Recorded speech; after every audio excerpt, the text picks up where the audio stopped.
Hello, it's me, Annalisa. Say hello if you're here. I hope you're doing well. It's Sunday, September 14th, and I forgot to put my cards back. So that's going to be all wonky. Um, there you go. So say hello if you're here. Well, okay then. Hold on. That'll keep it up. Hi, Catherine. How are you? If you want to go ahead and start asking your questions, you can. I don't have any great revelations to share this week. Hi,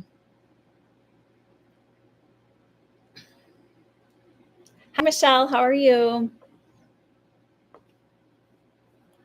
So I don't feel like, I know this was like a pretty weird news cycle with the whole Charlie Kirk thing, but I still don't think we're having a civil war. So just keep going about your day, paying your bills, doing your jobs. If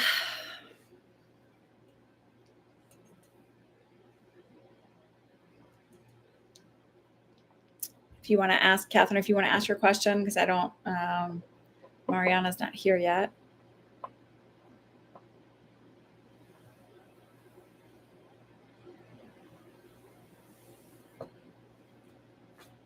And we'll try and do the card readings at the end this time. I had on Friday morning, I dropped my one daughter off at the bus stop down the street, and I was walking up. We have two sets of stairs, like one in the, from the basement up to the kitchen, and one from the basement up to the living room. And because you walk in on the basement floor of my house. Should I do paper art or watercolor for more of my, what would be better for you energetically speaking?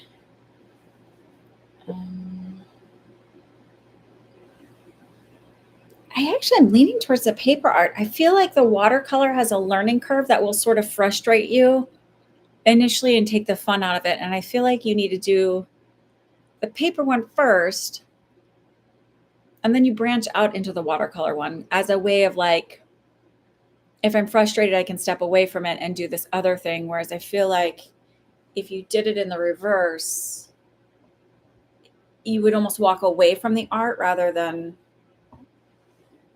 moving back to something else. It's reminiscent of when I'm working on something with ice skating, or my daughter, even this morning, I said to her, she was working on her waltz jumps, and I was like, okay, now go do something else and come back to this. And she's like, hi. I was like, sometimes you have to take a break from what you're focusing on, especially when it's a repetitive thing or you're in a learning process of it, and step away from it. And it just feels like the paper art, you put less stress on yourself with it. You're better with paper artists. Second question, will the classes at Relish go well?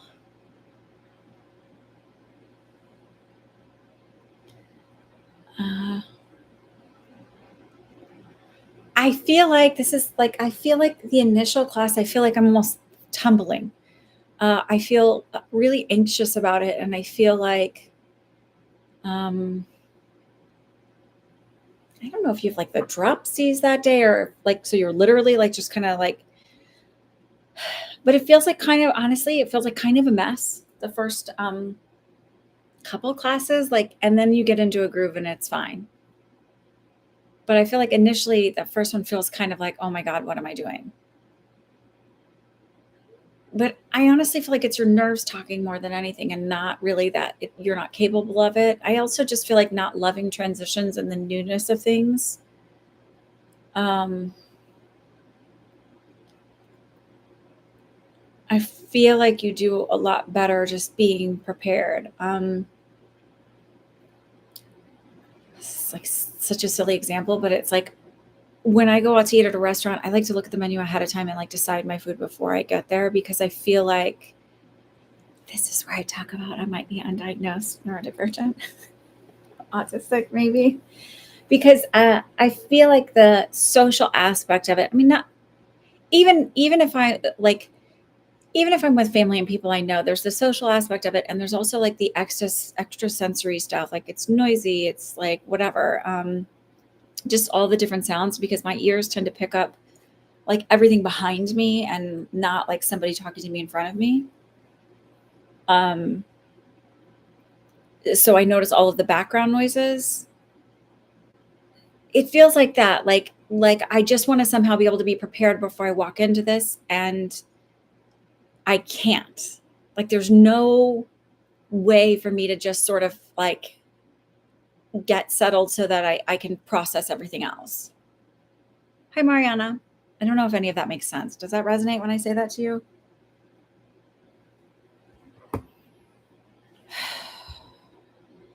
Michelle, I got your payment.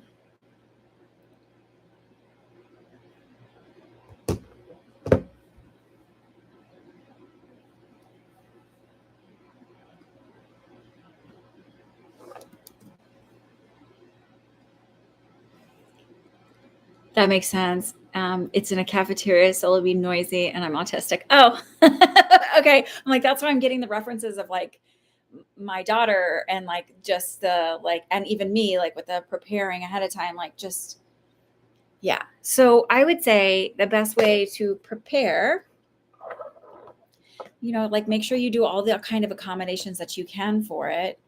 And then you sort of have to like kind of white knuckle through it a little bit. I think that's why I might take a couple classes to get like kind of like you feel like you have your um, feet on the ground with it.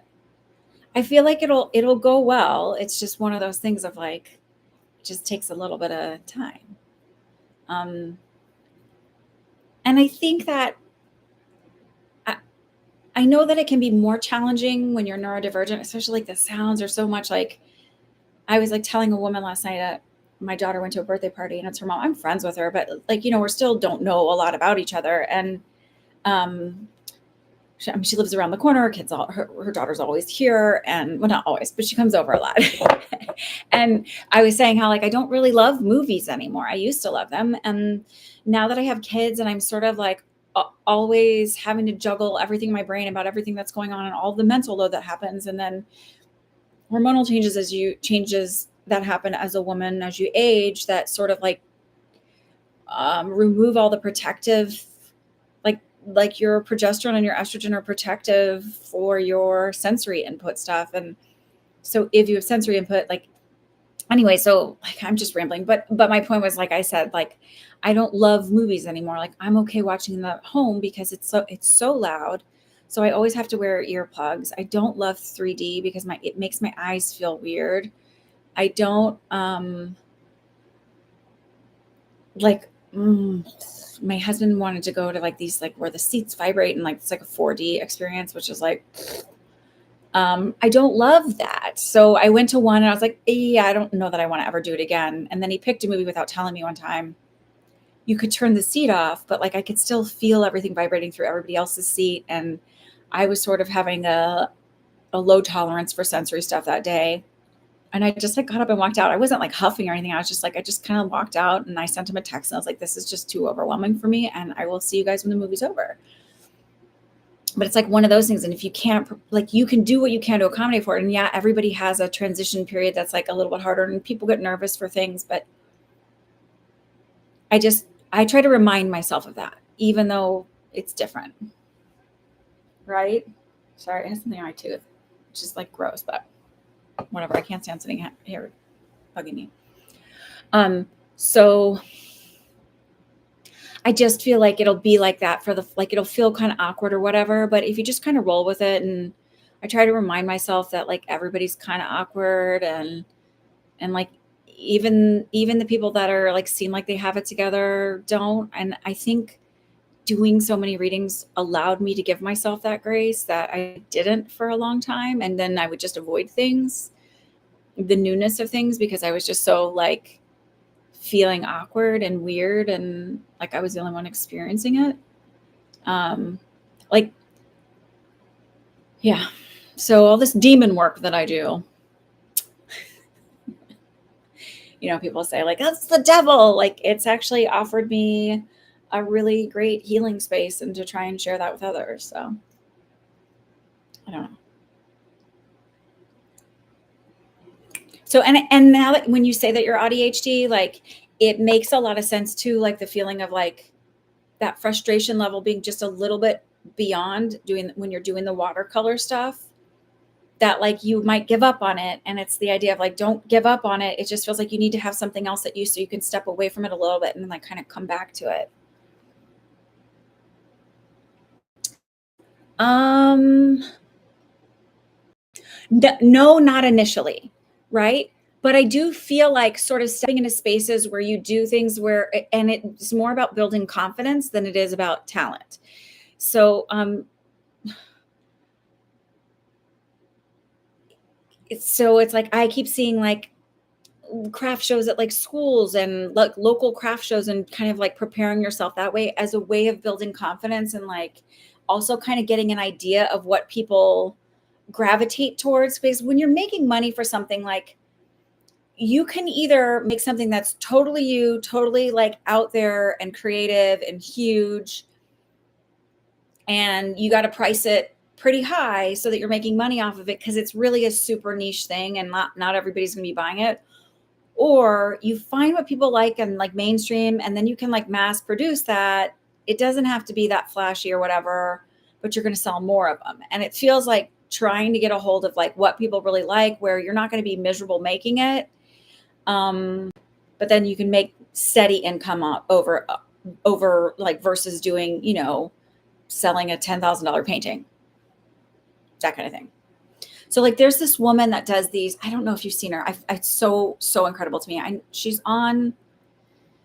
I follow her on Instagram. I think she's also on TikTok, but she takes like petals and leaves and nature essentially, and creates artwork out of them, but she doesn't glue any of it down. And then she just photographs it, and then she sells the prints versus selling these really fragile creations that over time sort of break down. And then she just kind of like the Buddhists do with the sand art.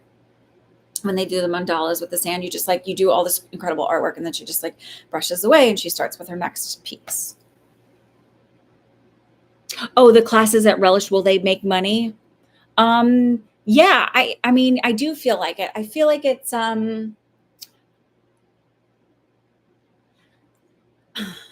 are you teaching them? I feel like it's that might be where I'm getting like the feel like I'm falling into it, or and the nerves.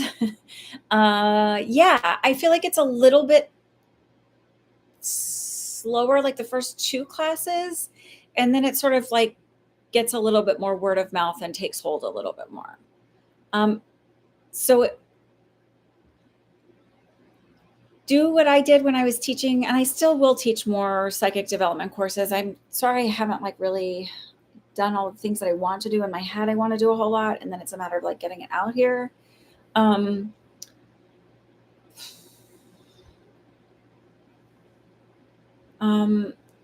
You sort of have to go, well, like, of course it's going to fill up. Of course people are going to love this.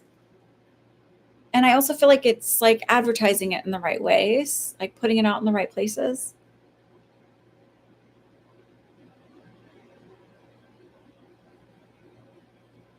Don't ever do anything for donation.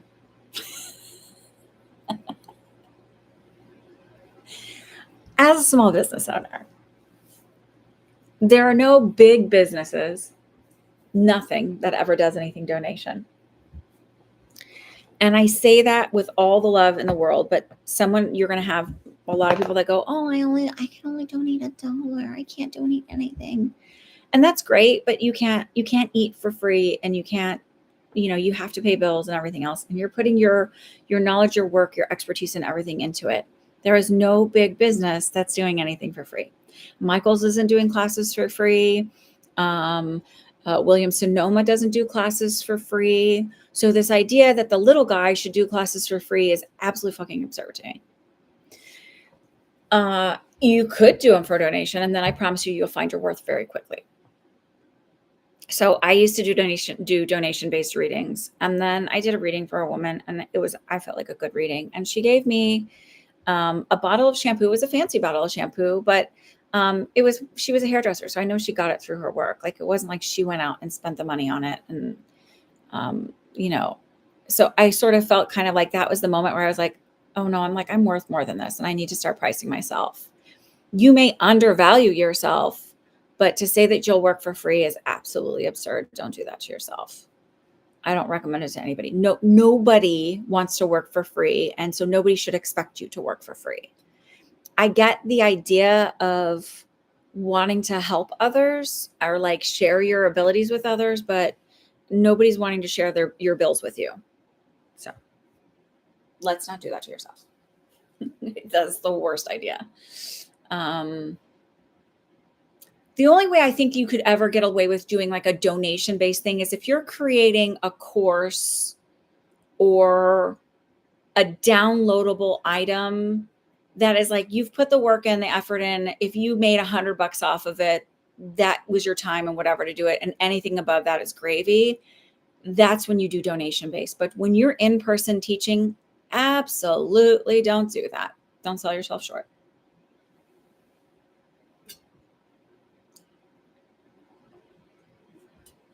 I mean, I asked for minimal. I mean, I don't ask for much on these readings. And even for a long time, I did $5. But when I went from free readings to $5, people were like, oh my God, I can't believe.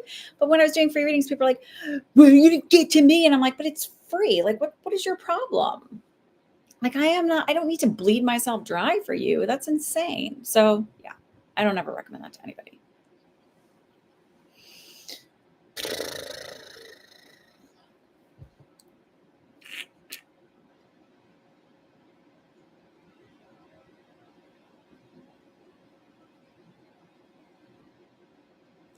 Long time no see. Good to see you.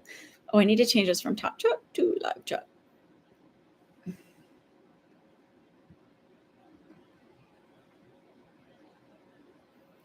Okay. Mariana, are you here? Did you want to ask your question?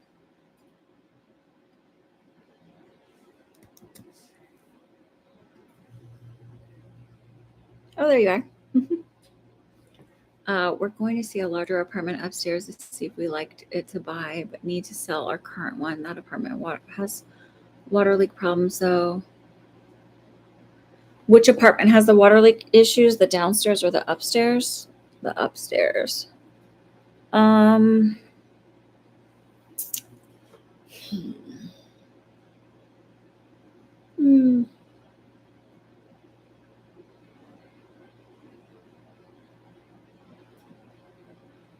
I think showed cracks in a wall and maybe foundational issues in that building. Or maybe it's just really old, or I don't know. There's something. I feel like you see it in the other apartment that you don't see in yours. Or do you have a plaster? Is there plaster walls? Because it could just be the plaster cracking. It has plaster walls. Okay. So I feel like you're going to have to do plaster repair up there. I'm not like, oh my God, get it. I feel like the light is nice. Is there like a skylight or something like that? Or some kind of like they're pointing to the roof, like I don't know if it's like a skylight or if it's like a rooftop, like a little roof opening. But I'm not getting like, you need to move. This is the place. I don't get that at all.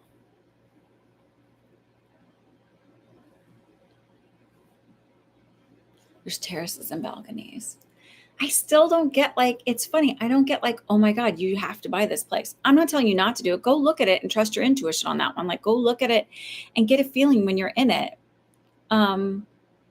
You'll sell the other place. That wouldn't be an issue. Hi, Regine. I saw you doing lives and I saw you giving a reading to a Capricorn man, Keese, Marquise, I think is his first name. And I saw you and I was just so proud of you. And you were like, I loved how you were shuffling the cards and you're like, oh, this is weird. That like nothing's jumping out. Everything is just so, and you're like describing him. It was so beautiful watching you. I'm so proud of you. Anyhow, so for the apartments, I'm not leaning like, yes, this is one you have to get it. You're totally going to get it. I actually kind of feel flat on it. Like it's kind of, I almost feel like having buyer's remorse when you get it. Like if I got it, I'd have buyer's remorse. So if I look at it like if I get it, what happens? If I don't get it, what happens?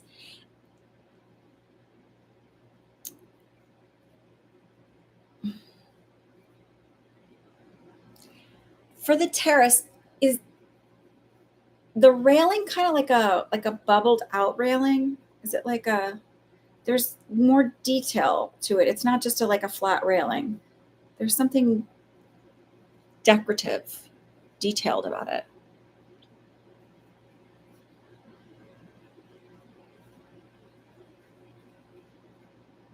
Hmm.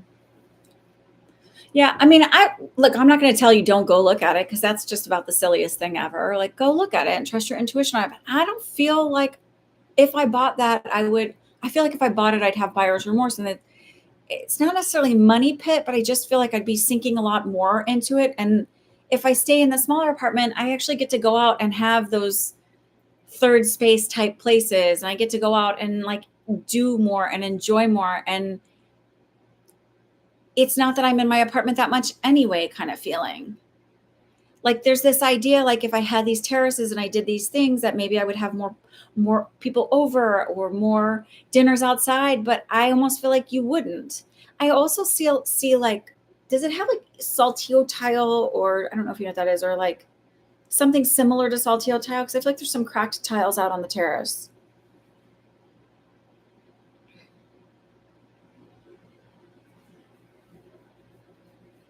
More outdoor space. I almost feel like going to the park more, like finding that like it's,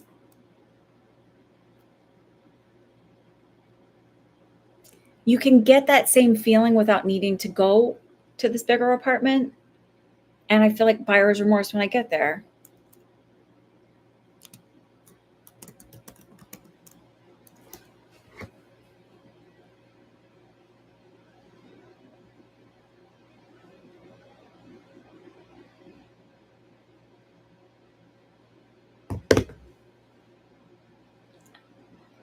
Oh, I'm right about the tile, like the cracked tile on the terrace or the tile. Um,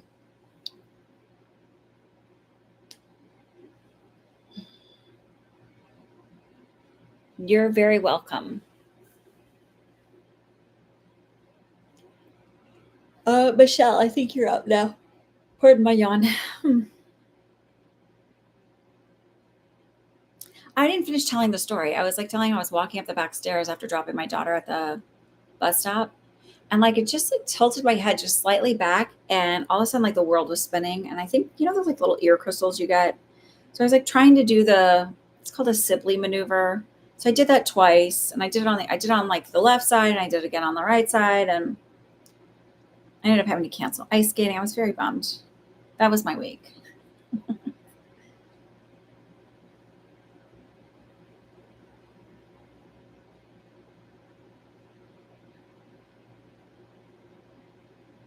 Okay, hang on, let me just look at it.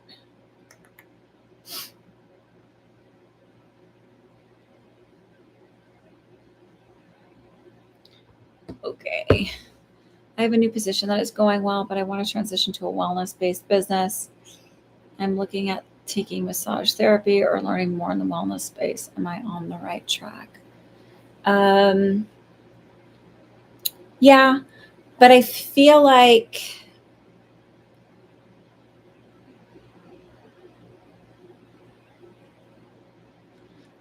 you're going to do that and other things. I don't feel like it's just going to be that. And it's going to be something like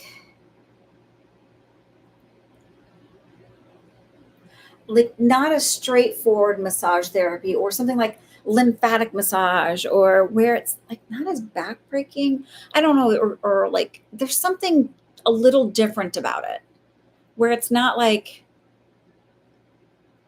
working at Massage Envy. Like there's something different about it. And also like finding that when you're doing it, it's maybe a little more backbreaking than you necessarily want it to be. So I feel like you do that and then something else as well.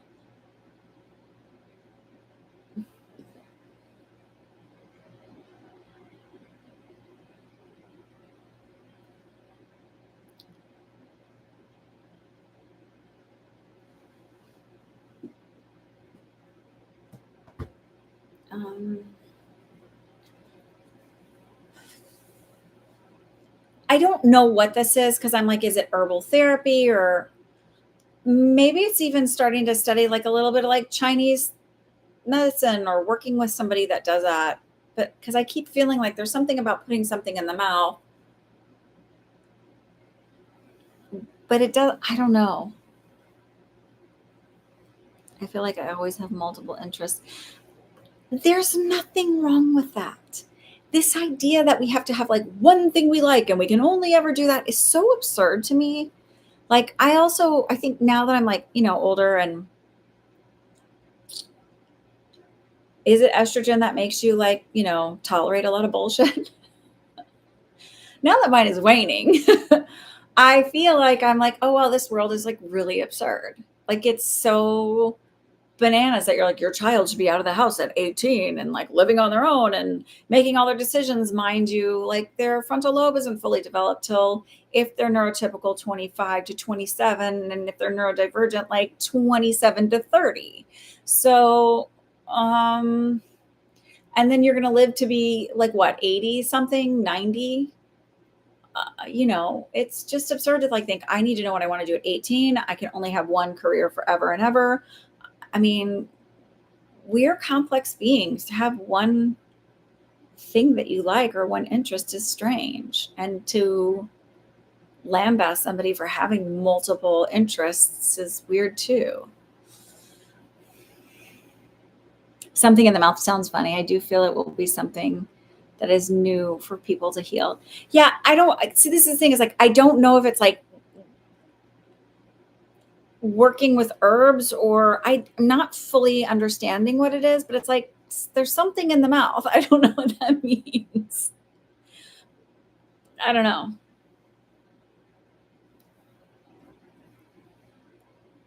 Maybe there's a reticence with working with herbs and like actually, like, because you probably have to have some kind of insurance and things like that. But like there's something there to that aspect of it.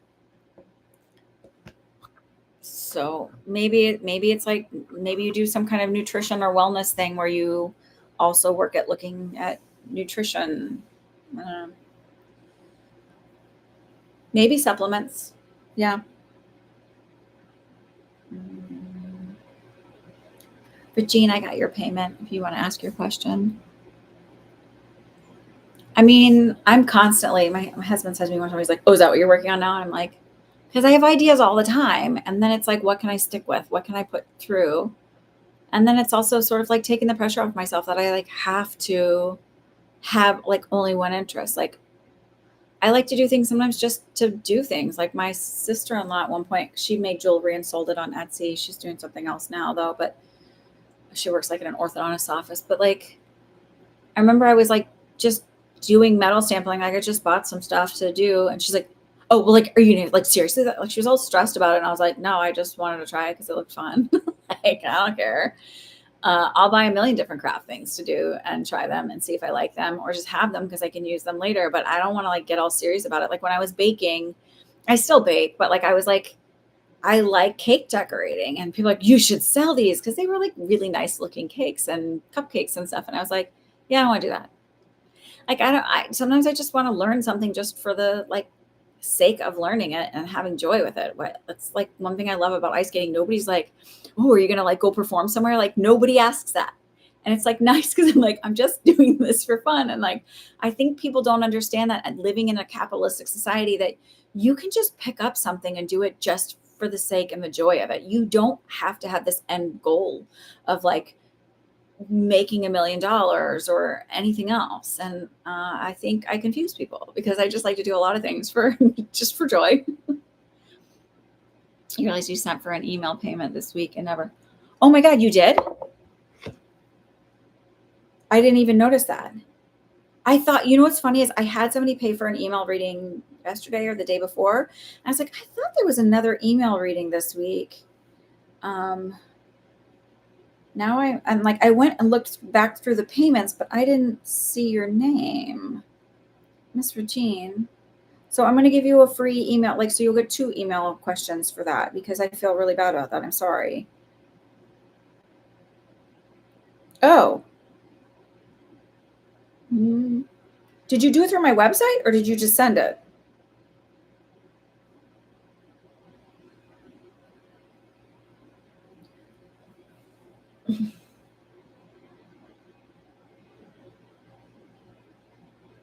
Oh, you never sent it. Okay.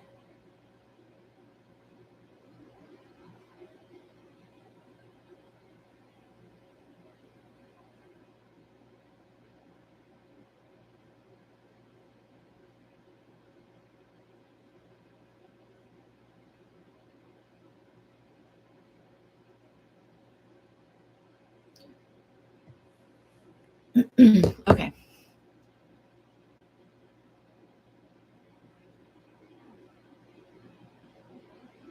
You thought you experienced mediumship on your live this week, and I dreamt I was in a pawpaw. What's a pawpaw? And the pawpaw happened was my dream prediction.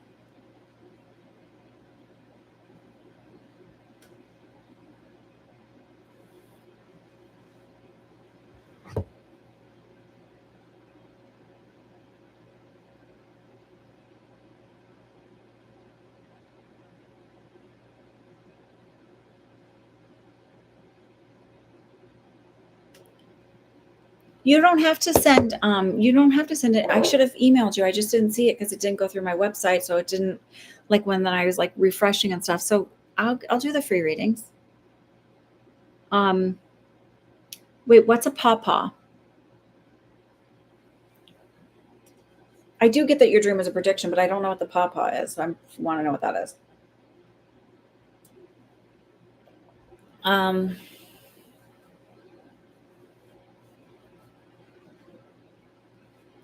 I'm seeing an older woman that you did mediumship with. So I don't know if your sitter was I feel like the person you connected with was an older woman. Oh, wait a second. Okay, wait, so explain this.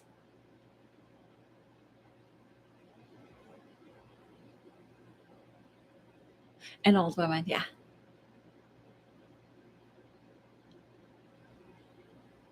Wait, I realize this. Okay, hang on. Go back to this.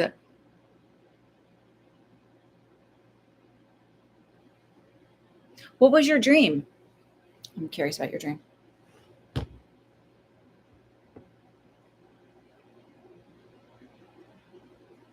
And for anybody who doesn't know, that was like he passed very quickly. That was like not, he didn't even, the second he realized it happened, it was like, it was sort of like this, what was that? And like gone. Pawpaw in Mexico. What's a pawpaw? Hang on, I'm Googling.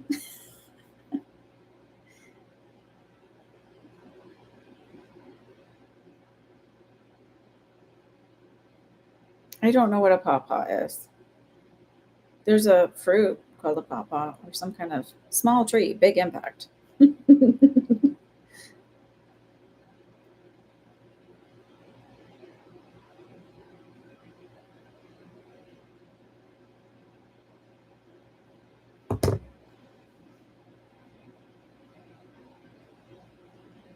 Oh, you dreamt you were in the crowd and watched it? But he wasn't in Mexico, he was in Utah. Oh. Oh.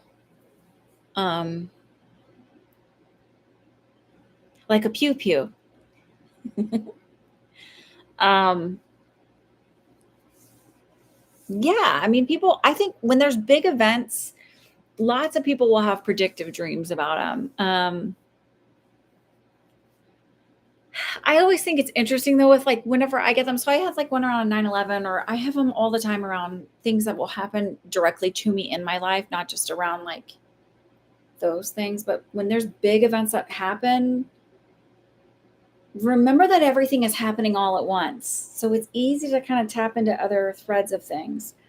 But I notice like when I have predictive dreams,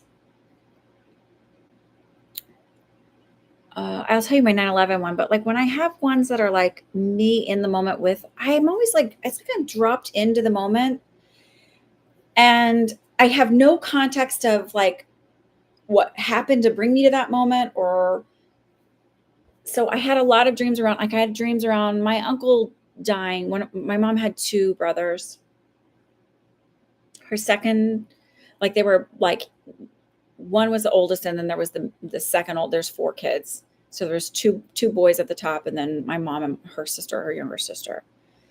But the M one, I'll just say M for his name, but he, when he was sort of like, they were moving into the phase of getting him into hospice and things like that, palliative care. I had to find his daughter, he only had one daughter, and get a hold of her and let her know, because they were estranged. And so she was showing me around my grandmother's house because he had moved in there. And in the dream, I was like wandering my grandma's house, and I remember thinking like, and it was about a year before he passed. And I was like, this is weird because like it's Samagami stuff, but then there's like a random camping chair in the middle of the living room and this ugly leather couch. And like he had moved his stuff in. So when she showed me around, I was like, oh my God, that was my dream. And I was like, in my dream, I was like, why can't I the closet was open. And I couldn't see my cousin in the dream because in reality, she was showing me video through like that back camera on a WhatsApp, like video exchange. And so I couldn't see, I kept trying to look into the closet where I wanted to see some of her stuff because she had some really cool stuff. And I couldn't figure out why. And then when it really happened, I was like, oh, now I understand why I couldn't, because I'm on a video chat. Hi, Town Chat.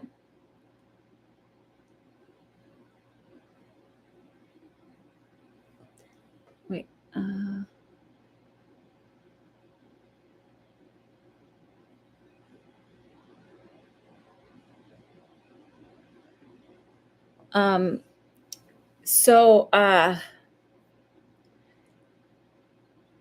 But what happens when I have them in the predictive things in my own life is that I'm dropped into a moment. I have no context of what it is. So like there was one dream I had, it was like this weird situation that happened. And I was like, why was I not empathetic towards this person? Like, I was just like, whatever, they're fine. And then it unfolded in real life. And I was like, oh, that's why I didn't care. Like, it wasn't that I didn't care, but I was like, this person was like over dramatizing a moment that didn't need to be looking for attention. And that's why I was sort of like, yeah, it's not a big deal. It wasn't one of my kids. It was a grown adult. So like, I know there's going to be a couple of things coming to fruition through dreams I've had. And I'm curious about why my reaction seems a bit flat. But when there's been big events that have happened, it's always very like 9/11. I dreamt I was still in nursing school. It was the spring semester. And that was in 2001. And I dreamt that my peers and we were all white scrubs. So we were waiting at a hospital, and there was, just gurneys lined up outside of this hospital in the ambulance bay, and nobody was coming. And so like we went for a walk, and everything was pure white. And then we walked around these two buildings that were perfectly square and only like a one story, maybe a story and a half tall. And what I realized was like, oh, well, they were waiting for a lot of people to come, and nobody really came on 9/11, and everything was white from all the dust. And when the buildings were just the imprint of, just the footprint of the buildings was perfectly square. And by the time they fell, there wasn't much left to them. So I thought that was interesting, but I never have enough information to like tell me until like, oh, that's what that was, until after the fact. I did get a vision of, that Sully plane that landed in the Hudson. It was about 6 months before it happened. My guides told me there's going to be a plane that lands in the Hudson in the wintertime. And I was like, but everybody's going to be okay, right? And they're like, yeah, like they showed me angels like landing it, essentially. Like there was angels on the wings and on the front of it, and they were landing it in the water, and that and they assured me everybody would fine. I was like, okay, then that's fine. Like I didn't care. I was like, yep, no problem. That one was not a dream though. But yeah, I do feel like it was a predictive dream. I think you just tap into this collective energy because it was already planned. It was already in motion. And the thing where I dream about people's deaths before they happen, or I get visions about them before they happen, is just because that moment is already in motion. So I had dreams around events that occurred the weekend of my other uncle's funeral that I went down to San Antonio for, like the wheels coming off of, like basically shredding off of my suitcase. And I don't know if that's because the tarmac was so hot in San Antonio or because my suitcase was old. But like from that, what I realized was, and like I had a dream about doing a reading for my mom's friend. And I didn't know I was doing the reading for her, but it was like this whole, I don't even know how to explain it, but like when I was doing her reading, I was like, oh, I dreamt about me doing this reading, and it was for my mom's best friend from high school. Her husband passed away unexpectedly, who I just, like, as a child, I adored both of them. I thought they were just hung the moon and the stars. I loved Jack very much. He was a very nice man. So it's like I've learned now that while we can manifest and change certain things, because I've also had experiences where I'm like, oh, my timeline has for sure shifted, and I've had things that are like so wonky, like watching a movie on Netflix one year and the next year all of a sudden it's being released into the theaters and it had never been on Netflix, like knowing I had watched it the year before. um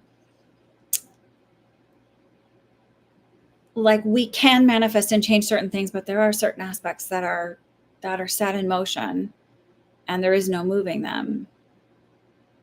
uh and some of that is because there are lessons that we want to learn and experiences we want to have when we plan out our life before we come here.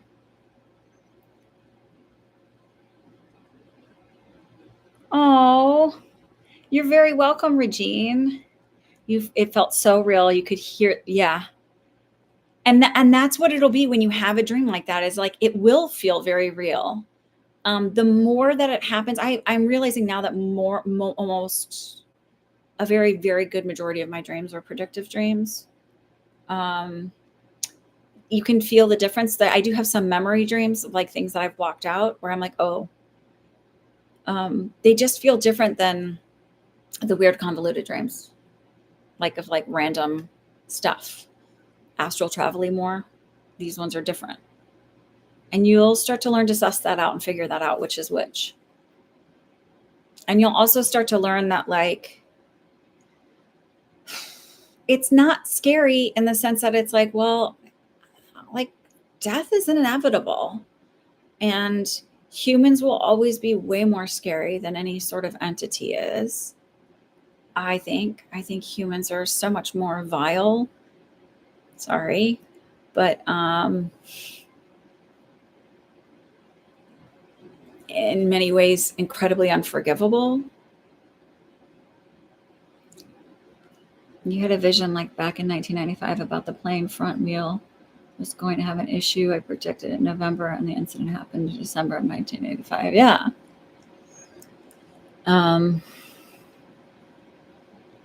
And you are very welcome. I'm so glad that you are feeling empowered enough and trusting your own abilities to help other people. And I know that the right people who need to seek and receive their messages through you will find you, and we'll be very lucky to have you. And I'm very lucky to have you to support me and to believe in me. So, because I would not be doing this. I was so glad I saw it too, because I was so excited to see that aspect of it, because that's the clip you need to take and show people. Not the clip of you just flipping the car and saying one thing. That's the clip you need to show, of you shuffling the cards and then explaining what you're getting and why you're getting, and explaining who that person is.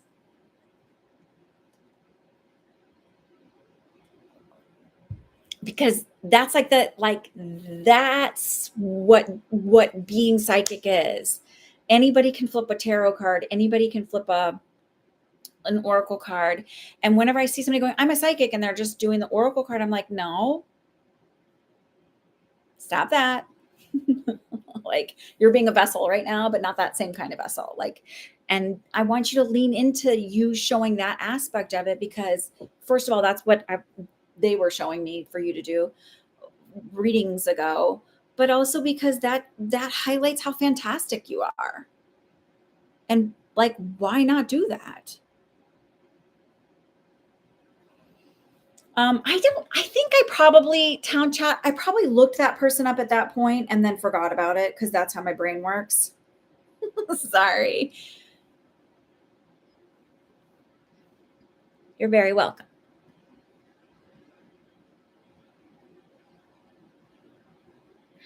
Sebastian Wayne Drake Rogers.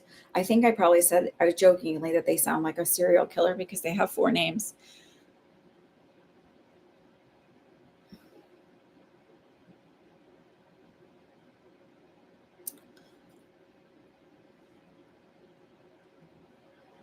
Oh, well, he's not. He's a little boy. I'm sorry. But you said it was a book? What? Oh, to see who he is. What do you want to know about him? Did he have asthma? Do we know?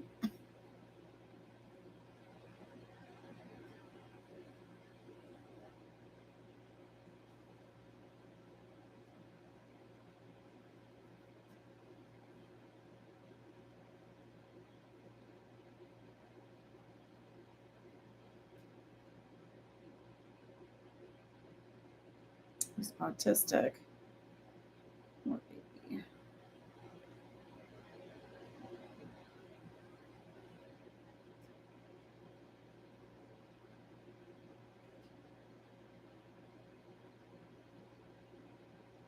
What did you want to know about him? Ugh.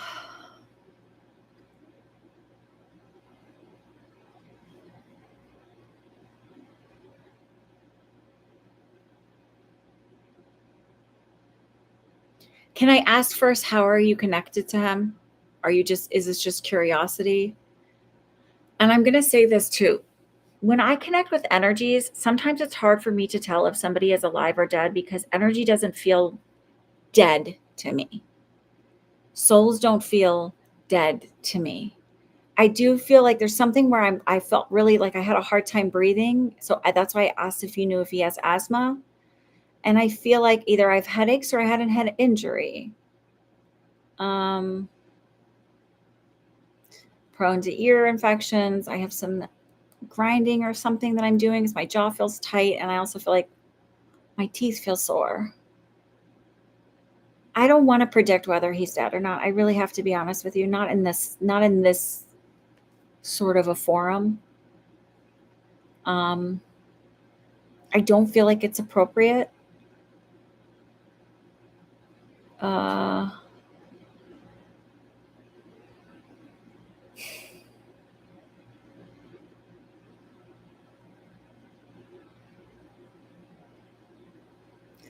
because to me it feels, and I'm not saying that you are this person, but like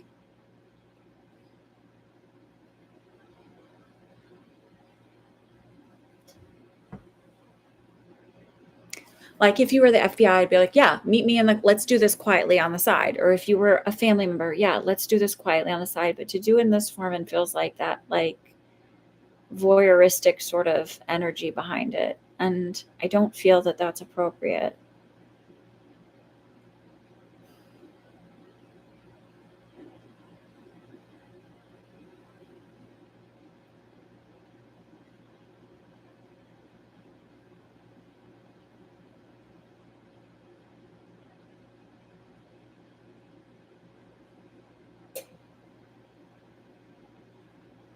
But I'm just curious, like what I've been following the case. I'm not related to him, but I feel connected to him because his dad is a deputy sheriff in Milan. I just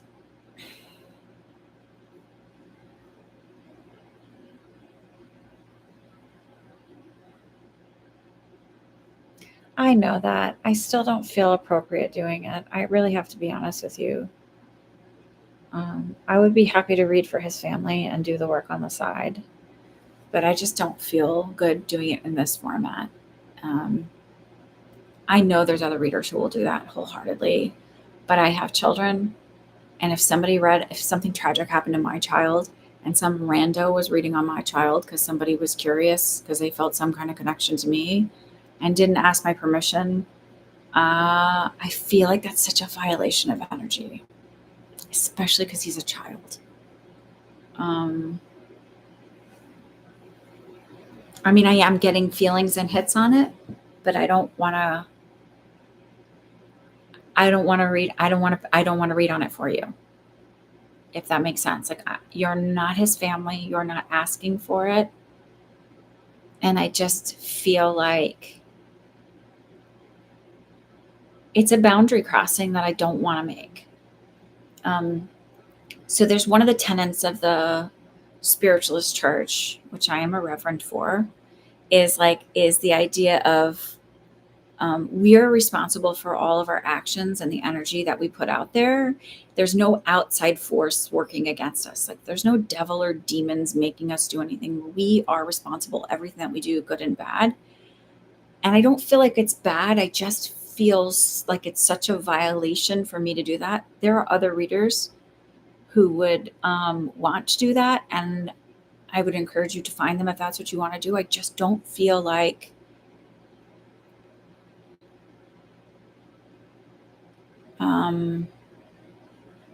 I feel like they'll find something like they said a sweatshirt or a jacket of his. I can see it in the leaves, but I just don't feel like this. I'm the right person to do that reading for somebody unless it's their family member asking me, or it's law enforcement specifically connected to the case who can actively help them.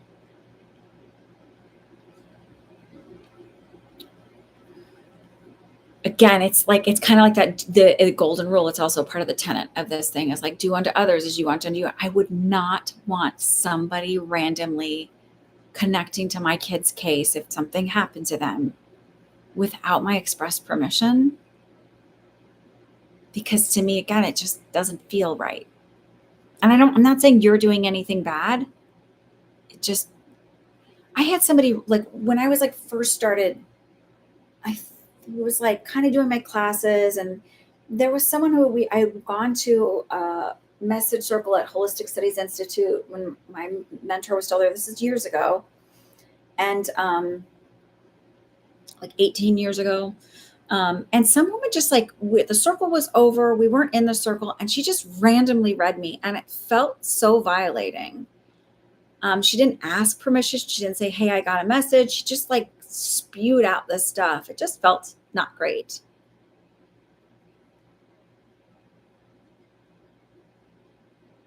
I get that. I mean, law enforcement everywhere is kind of like messy. Let's be honest. And I'm so grateful that you found me, and I know that you're moving with integrity, but it just doesn't. It's it just doesn't feel right for me. But I hope that you don't like give up on me just because of that. And if it like my aunt was a cop. She's retired, and my cousin is a police officer, and my uncle works for Homeland Security.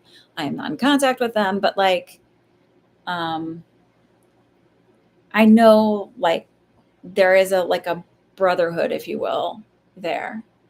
But I remember, I have to tell you this, that my uncle was looking for a job at the time, and he wasn't with Homeland Security yet, or maybe he had something, and my aunt asked me about something, and I said, "Oh, the job's not there yet. Like they have to create it for him." And then I never heard anything from her again. She didn't say like, "Oh, we got it," or anything else.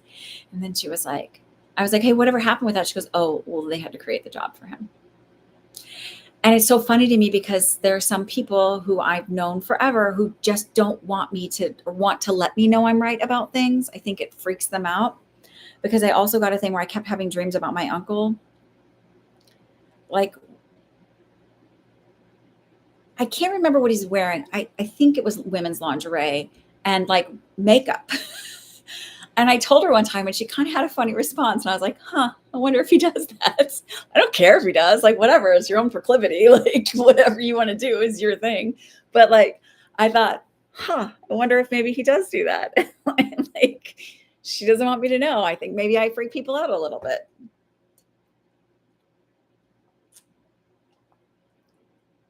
Now, I will tell you this. I did do a reading for a woman a long time ago, years ago. I think this is what she said, that she was like, did some kind of like research. Now I'm sort of wondering if maybe she wasn't in law enforcement, but she was asking about a serial, and this particular gentleman would go after indigenous women because she's like, oh, where are they gonna find him? I go, no, he's going to another reservation. Like, I could hear him, sorry, because it's like such a gross feeling. I could hear him whisper into this woman's ear before he took her life. Hi, Queenie. I'd be surprised amount of men that feel that way. Oh, the makeup. Yeah, I just thought it was funny that I think because she was like, oh, like she had a sort of a taken aback response rather than like, oh my God, that's hilarious. Like I'm thinking maybe he does. Just, hi, Misty. Good to see you. See you. um, so yeah, and I really, honestly, I hated, like, I got to a point when she came on, I was like, oh God, this woman who was asking about those things. Cause it's not a fun energy to sit in. It's why I don't like when there's people who really read on the politicians and things like that. Like it took it, I had to like really work to do the medical intuition reading. I don't love certain energies and I don't like to sit in them. I don't care how much clout I would get with it for doing it. It's just, you know, I remember one of the ways I practiced was there was a little girl out in California who went missing and I saw myself as her and I saw the person who perpetrated it, her taking her life. And I knew what he looked like and I knew I was in just a small amount of water with like reeds around me. And that's where they found her. And the man looked exactly like the one I saw. So it's not like I can't do it. And I wasn't doing that for like online. It was just to stretch my abilities and see what I could do. It's not fun. Yoga pants? No, I'll have to look it up. What is it? Too bad I don't have Cash App. I know I don't have Cash App. I'll still do the cards. I don't have Cash App. I'm honestly like, I feel like my brain is spread so thin between 3 kids, and 2 of them are neurodivergent, and a bunny and my job. And like, I'm going to get to the point where I feel less apprehensive about certain things and will open up more accounts and doing more, keeping track of the money, but not yet. Comedian. Your PayPal was hacked? Oh, I'm sorry to hear that. Comedian Tim Hawkins. He does yoga pants.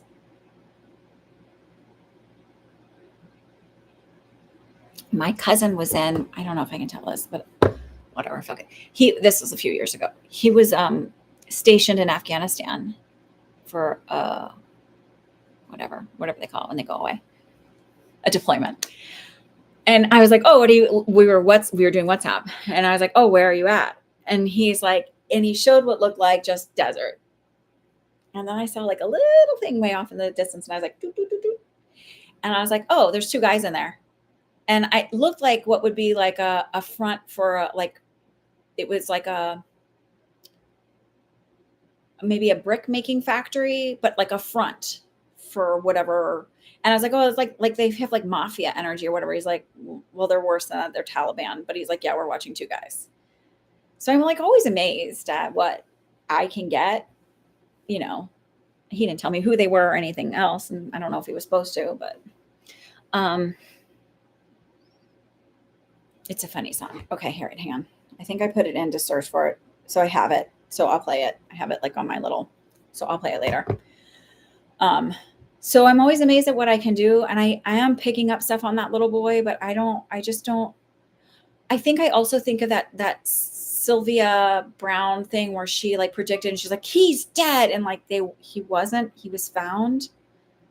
And that's another mistake. Like I wouldn't want somebody to lose hope if there was still hope. Like, who am I to do that to somebody?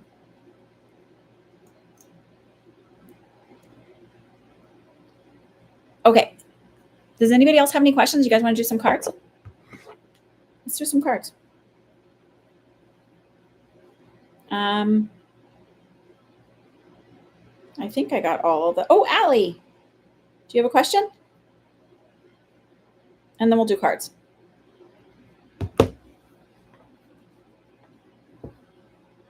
Okay, do your question and then we'll do cards. Also, I did not shower after ice skating yet today because I still want to go for a walk. So that's why you got me like this.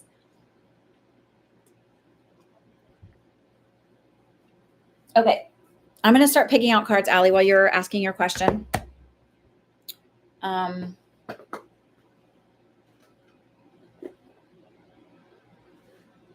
I'll give you guys, since there's only a couple of you here, I'll give you more choices this week.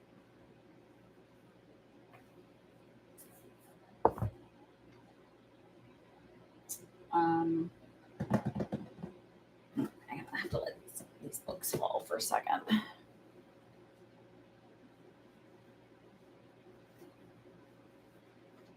Don't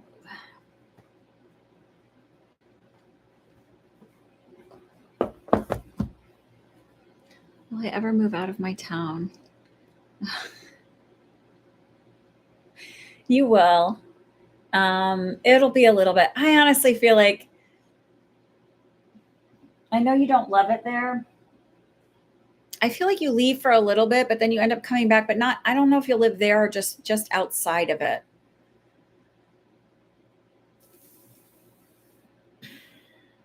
And I feel like part of it gets better just the more you settle into yourself. No, that's not exciting, but like, I feel like for me, and I feel like this is kind of common when I talk to my friends, it's kind of lame.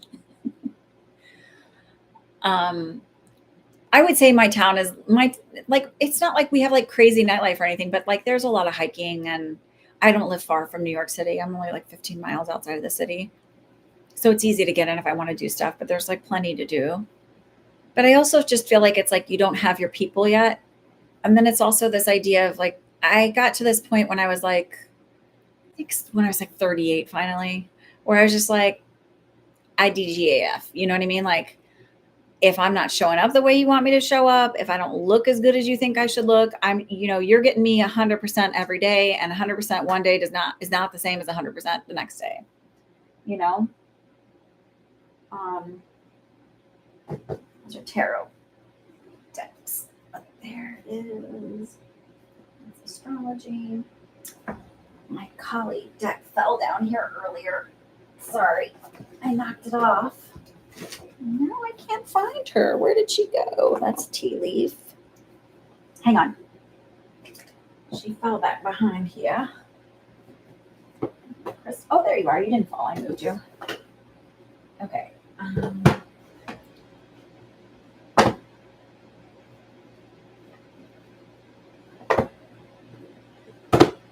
All right.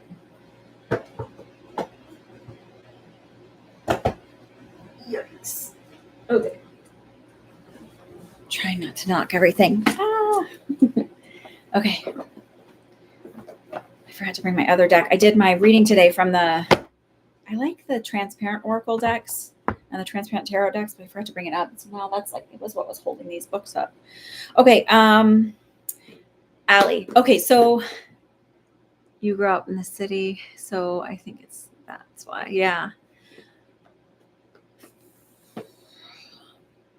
I just don't feel like you're going to be far from there. Now, distance is relative. What could be not far from me within 50 miles could seem like a lifetime to somebody else. And I feel like, so if I had a circle, this is north, obviously, and this is south, I feel like I would be, the way I'm showing it is like,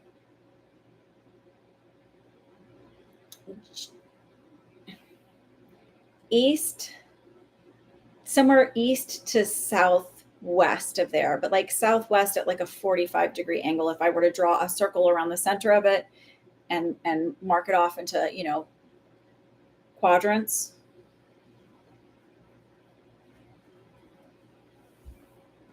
All right.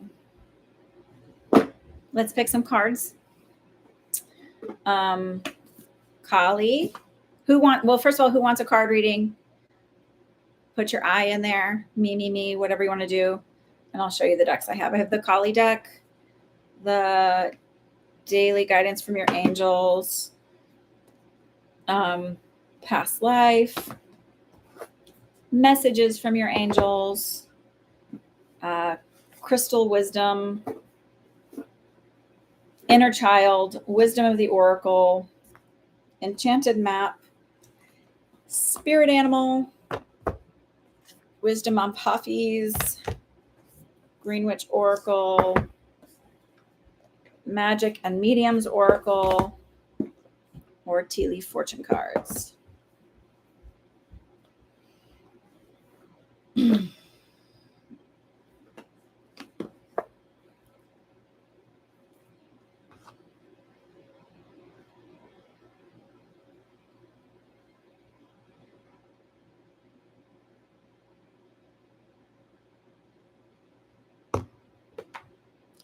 Pick a deck. Magic and Mediums Oracle. Do you have that deck?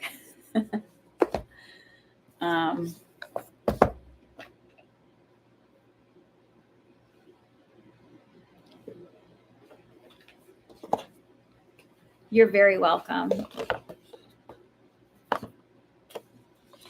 Okay, so pick your deck. If you said you want one, pick your deck. I laugh because honestly, like I watched Regine do some readings and like you could see the table next to her and the number of decks.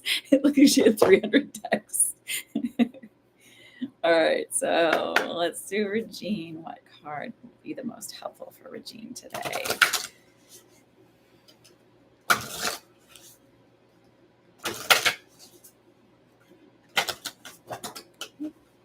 That's not going to work. That's like 10 of that. Come on.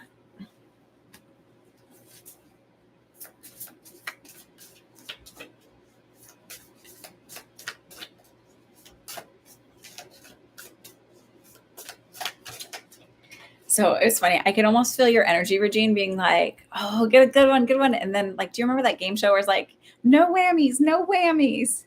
Ooh, healing. All right, let's see what healing is.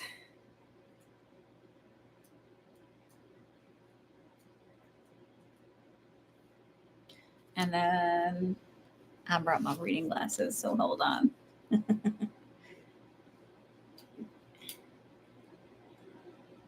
You're going to have to pick a deck, and then the card will give you the advice that you need at the moment.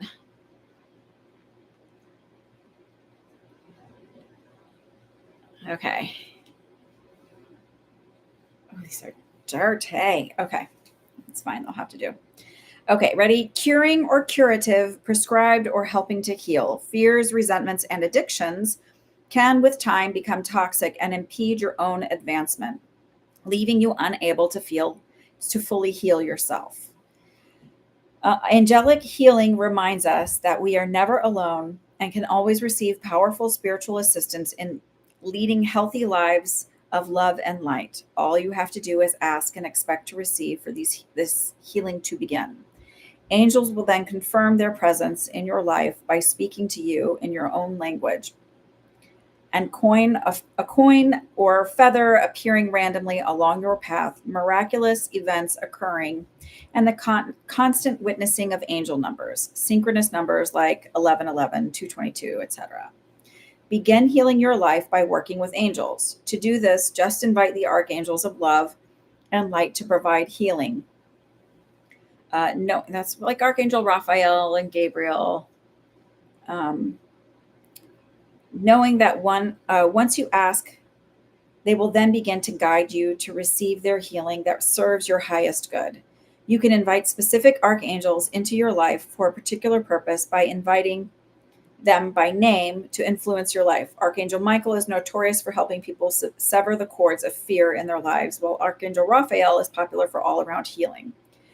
After you invite them into your life via an informal request or a formal petition by thinking their name, reflecting upon their sigil, or calling their name aloud in Hebrew, I don't think you need to do that, or your native tongue, you can feel and witness their influence no longer than shortly afterwards.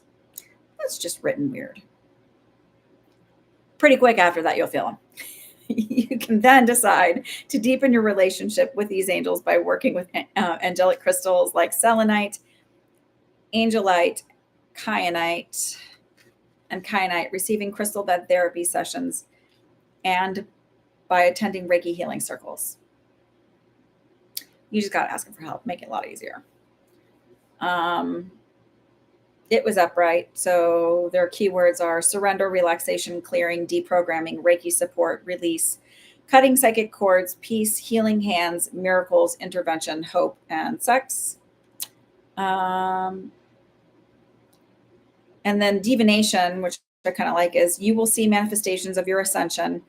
As you heal, you carry more light and embody divinity, causing positive changes in your life and your surroundings. What was once bleak will have been transformed. Okay. Sometimes I don't like the way people write. Where I'm like, I feel like you're trying to make it wordy, sound smarter or something, and it's just wordy and weird and clunky. It's so fitting. Yes, you have been asking for healing from the angels. Oh, for resentments for your dad. Listen. Also be gentle with yourself when you feel resentful, because like we judge ourselves and shame ourselves for that thing, and really, like, they're all just feelings and they don't have to make sense and they don't have to fit and look a certain way. And resentments usually come from expectations that are not able to be fulfilled. And oftentimes when we feel resentful towards family members, it's because we have an expectation of them to like do something or be somebody that they're just not capable of being. Even if we really, really wish it, and even if they should be it because they're that position in your life. But try not to shame yourself for it, because feelings are just feelings. It doesn't mean they're like the end all be all. Just a feeling. Okay. Queenie wanted tea leaf. Let me see what else people wanted. Michelle wanted daily guidance or enchanted map.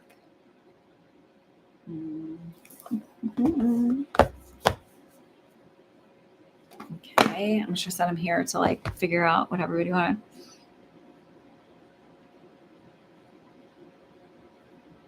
Wait, do you want tea leaf or do you want past life? You want tea leaf instead. Okay. Okay. And then Allie. Okay, Allie, I've got, this one was the one that I just read from, was the Magic and Mediums Oracle.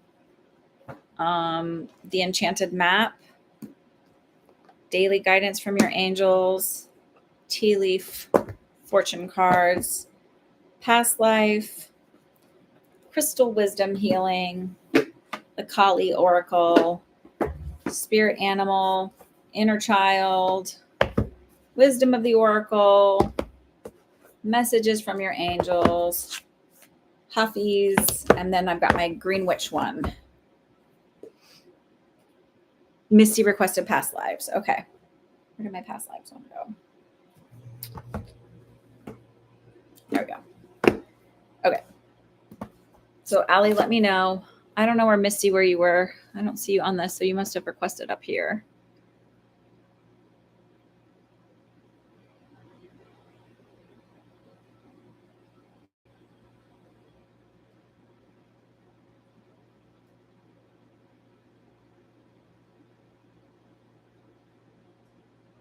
Oh, wait. Who's Charlie?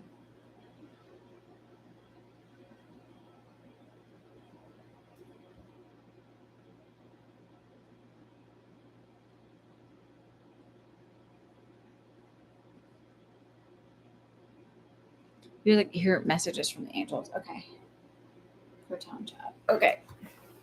All right. So Misty, I didn't see where you requested it, but we'll just do that. And they'll do Queenie. And then, yeah. Okay. Past life for Misty, right? All right. What does Misty need to hear today at this moment?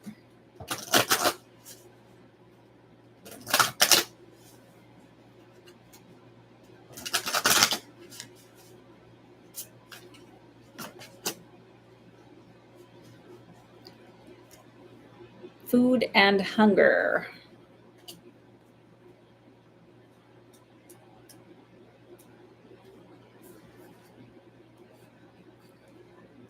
You didn't have enough to eat in your past lives, causing you to overeat and hoard food in this incarnation. You may have weight or eating disorder issues because you associate eating with fear instead of hunger. You harbor insecurities about whether there will be enough food in the future, so you may stockpile supplies. You also serve yourself large portions and make sure to eat everything on your plate just in case there won't be enough food in the future. For some people, this pattern also applies to fears about having enough water to drink. Often, just remembering the past life pattern is enough to heal the issue.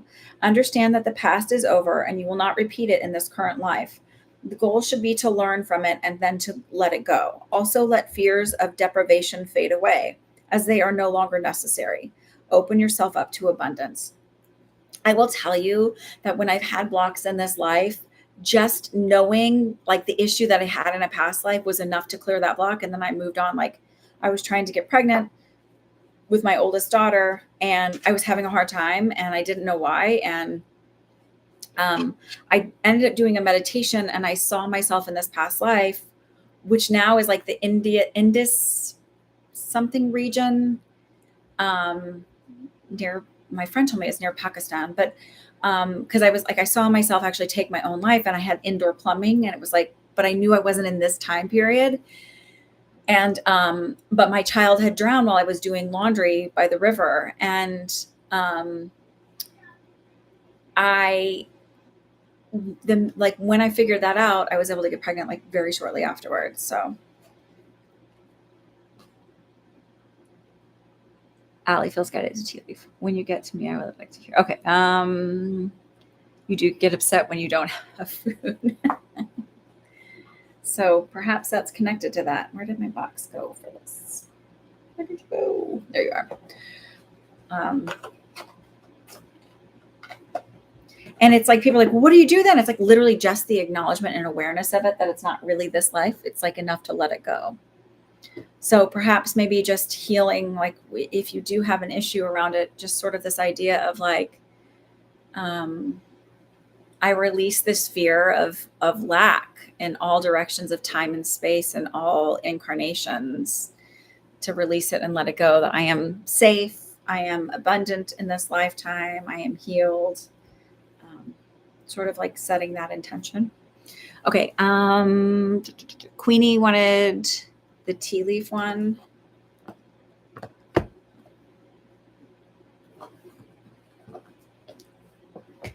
And then Allie, you said the tea leaf one too. There's a lot of cards in this deck, so I gotta figure out.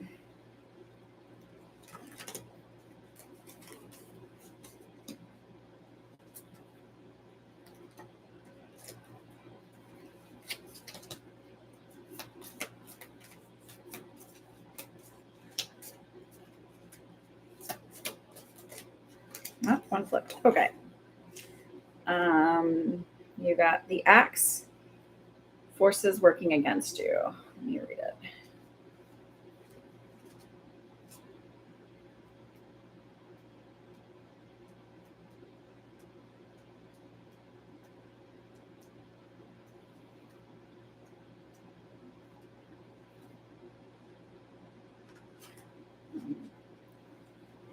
Forces working against you. A hand brandishes a deadly axe, its blade sharp and shining.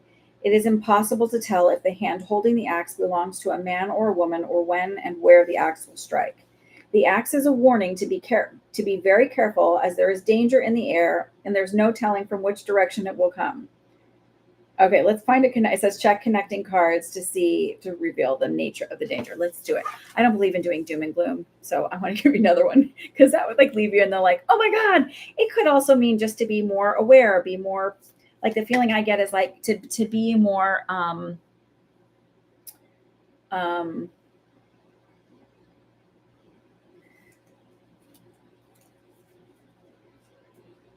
observant, cautious, rather than just, like kind of moving headfirst into something without thinking about it. Just to be more observant and cautious this week. Let's see, can we have a card to clarify that, please? Okay, that one flew out.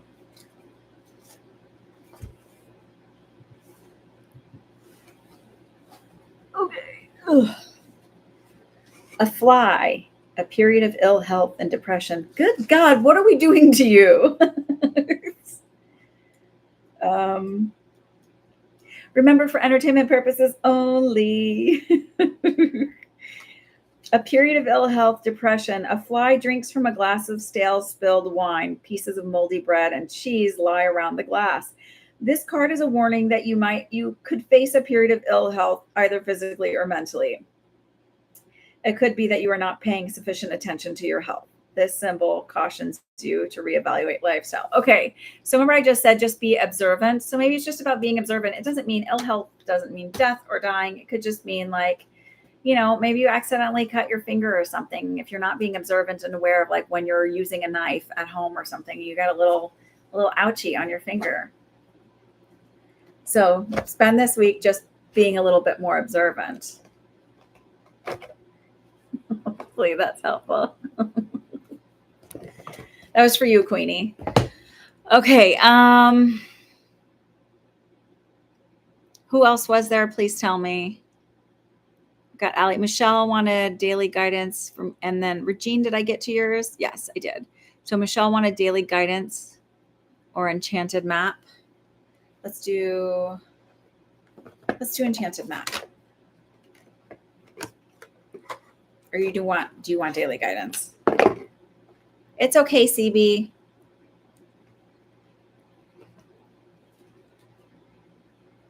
Travis came back. Told you so. Okay. I'm doing the enchanted map. Is that good? After 2 months. Did I say it would be 2 months? Did I say 2 months? Y'all, when stuff comes like when I get validated, I'm just as amazed as you are. I'm always like, heck yeah. And but the people I read for are my friends too. They're like, well, of course it happened. You said it when I'm like, but isn't like I'm not taking it easy though. Oh, take it any way you need to. CB, take it any way you need to.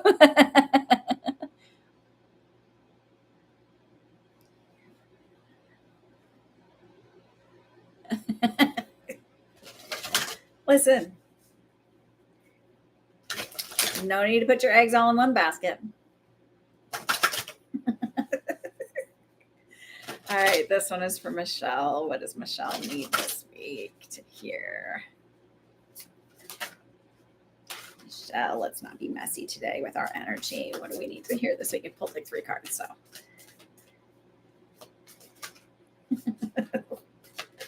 Oh, there we go, Michelle. Got one. I just think these cards are pretty. Flying. Number 20 means anything to you. Is the 20th this week?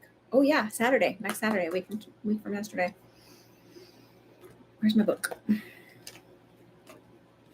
Maybe this will connect with Saturday.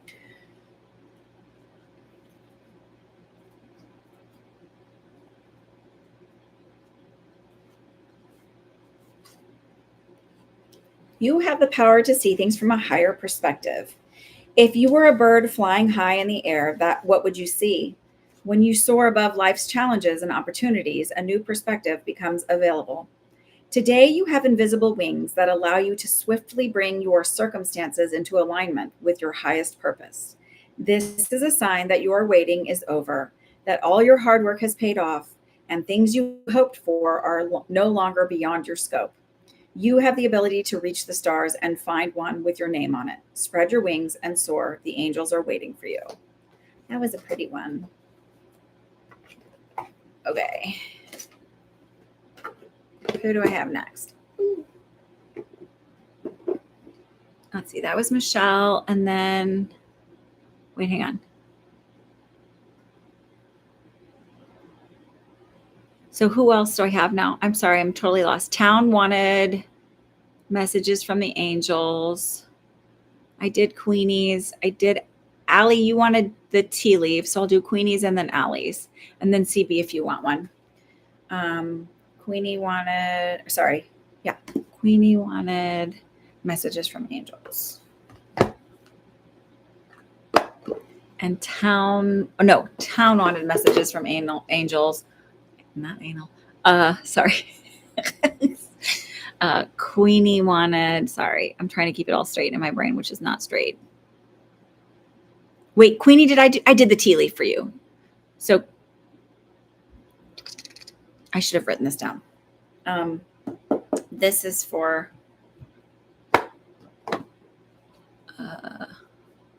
who is this for? This is for town. Town wanted messages from angels. And then Allie, I'll do the tea leaf. And then CB, if you want to do one. Okay, this is for town. What does town need to hear this week? That would be the most beneficial to them. Omega. Victory, your desire is coming to fruition. Keep up the good work.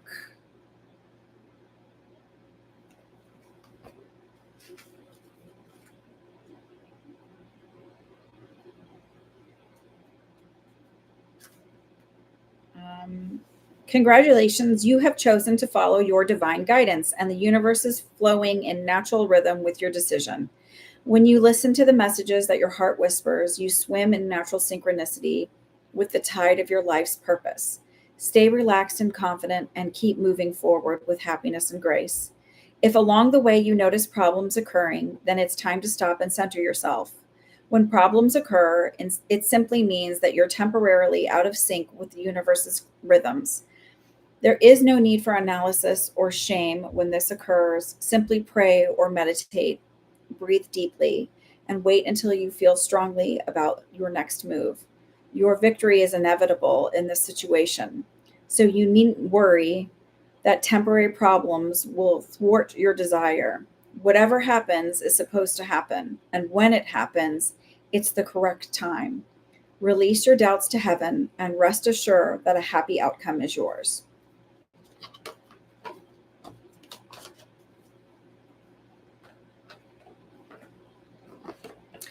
Okie dokie. Allie, you wanted tea leaf? You're very welcome, Queenie. Town, that one was for you. And then this is for Allie. CB, did you want to do a quick card pull? No, I'm going to go. Okay. What does Allie need to know? That would be most beneficial for her this week. Don't do that. Don't do that.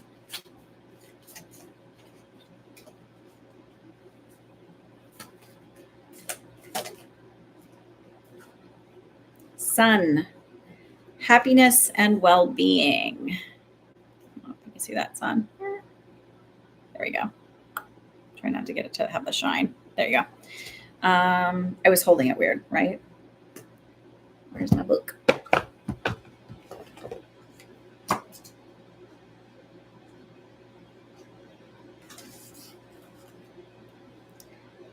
A golden sun shines down from a cloudless sky. Lucky is the queerest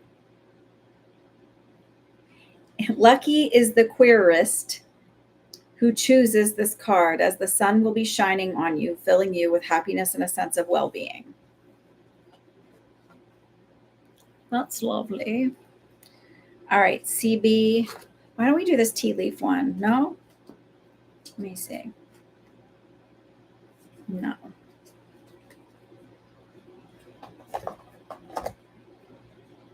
You're very welcome, Allie. Let's do... I'm going to put this back here. Don't be rude.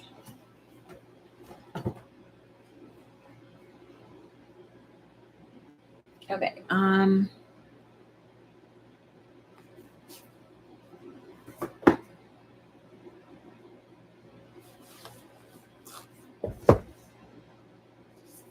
Let's do this Hafiz one.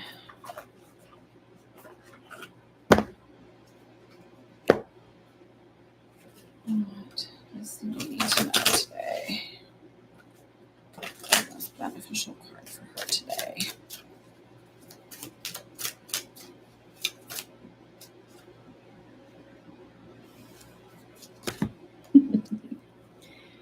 Okay, this one says speak your truth.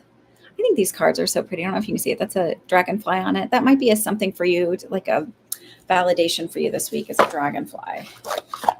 That's kind of stood out to me. Speak your truth. Oh, of course, I didn't look at what number that card was. That's number 24.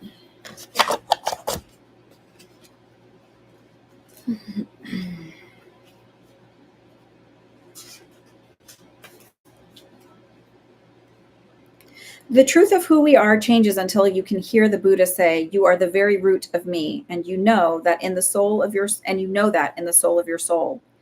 This is not the time to say the right thing. This is the time to say the only thing. To liberate the one true thing living in your heart that craves freedom. Do not sugarcoat or overanalyze. First, get centered and quiet to hear the truth as it lives in your core, and then speak it clearly with grace and integrity. An authentic life spoken truthfully will cost you comfort, relationships, and security, but it is worth everything. It is the soul of your soul. And see, I don't sugarcoat readings. Maybe that's why people, they either like me or they don't. And that's okay. All right. Does anybody have any questions about like current events or anything like that? If not, I'm going to say hasta luego until next week. I hope you all have a fabulous week. And I'm excited because one of my friends gets to go to the Emmys tonight. And I'm very excited for her and wishing her husband well because his show that he produces was nominated for a whole bunch of them. So I'm really excited. Anyways, wish you all well. I hope you have a fabulous week. Did I speak about the shooting? No, I didn't. Here's what I'm going to say. It is no surprise to me. All right, so I'll say this. The first thing I got was when people were like, "Oh, is he?" You know, I didn't even really know who this guy was. I have to be honest with you. I think maybe I'd heard his name one other time and was like, so like not in alignment with his beliefs that I just kind of blocked it and didn't even give it another thought. My husband was like, "Oh, I feel so bad. He has kids." I'm like, I feel bad for the kids. You know, I feel bad for anybody who had to witness that because that is a trauma you can't rewind from that second, that split second. So I have empathy for that. I was more apathetic about his passing. So it's not like cheering or anything, certainly, but also sort of when you look at things and look at, you know, some people say like, well, he was just speaking his mind, but you know, there's laws against yelling fire in a movie theater. And when you incite and invigorate a certain type of energy and motive and movement, remember I said that one of the tenets of spiritualism, of the spiritualist church, is that, you know, like you are responsible for anything that you put out there, positive and negative. And I also really believe in the law of assumption, which is our beliefs create our reality. And not that he deserved it, but like when you are so polarizing, and he really believed in the right to bear arms. I don't know. I also thought then initially too, I was like, oh, it's a setup. Like, this is not like, this is, there's other people behind it. It's not just nothing ever is the way it seems it is. And there's movement and hands and money exchange.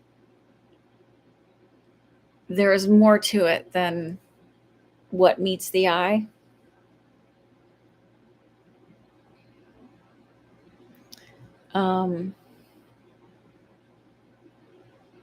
In certain circles, when you don't toe the line, they make sure they send a message so others do.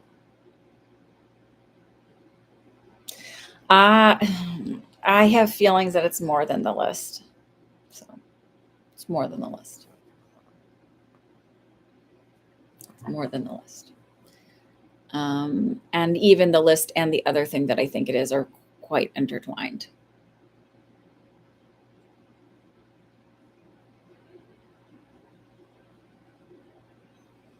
And it is creepy to be like, think that people do that. But remember, I said at the very beginning of this, humans are much, much more scary to me and evil and vile to me than any entity ever has. And I've been around some pretty dark entities.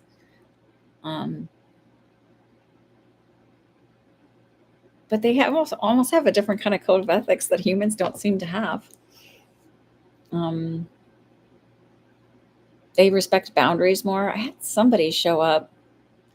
I'm not sure who he was, but he looked kind of like a minotaur. He was very big. And there was a woman with him, and she was in a hooded. I couldn't really see her face. I think that might have been Hecate. I'm not sure who the minotaur looking person was. But he asked if I wanted to work with him.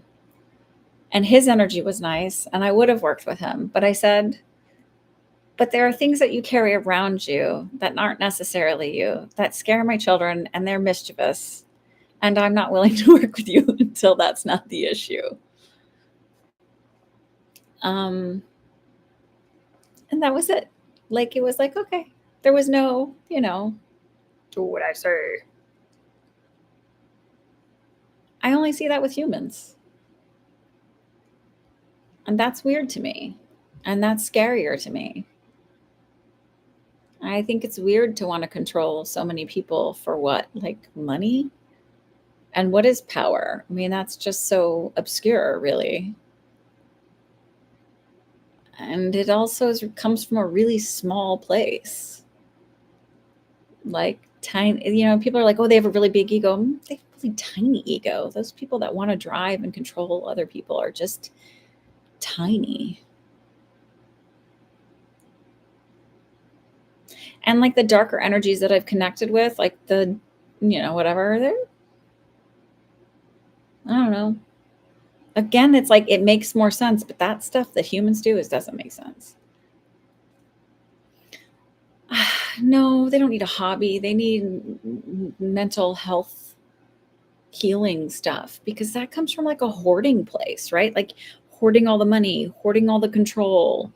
If they were like the little old lady who went to the dollar store and just bought everything up and filled up her entire house and went to every thrift and garage sale, we would say they were so unhealthy and you could see it. But when they take money and they just hoard it and, essentially enslave people, there's this weird idea that gets pushed out that they're good business people rather than very unwell beings. And at some point, money doesn't make any sense beyond a certain amount. It doesn't make you any more happy. It doesn't heal the wounds that were created by previous generations. So I don't know.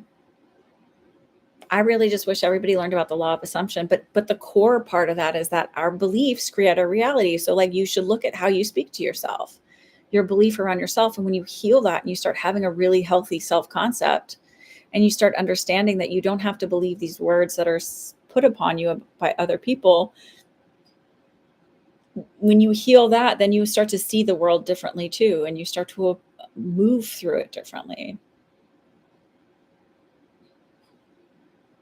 I mean, they have a very, like the people that are hoarding money and such, they also have a very, there are people when they teach manifesting, they'll say like, oh, they just like money comes to them easily. But they also have a very limited way of looking at it, because they think they're the only one. Like if I don't have it all, right? It's like it is almost a lack idea, because they need to have it all. Like they can't share. All right. It's almost 6:00. I've got to get dinner and food and all of that stuff going, and bedtimes and school wind downs. I have to do some laundry still.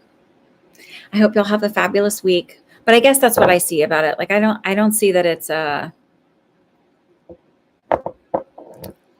I think there's a reason things get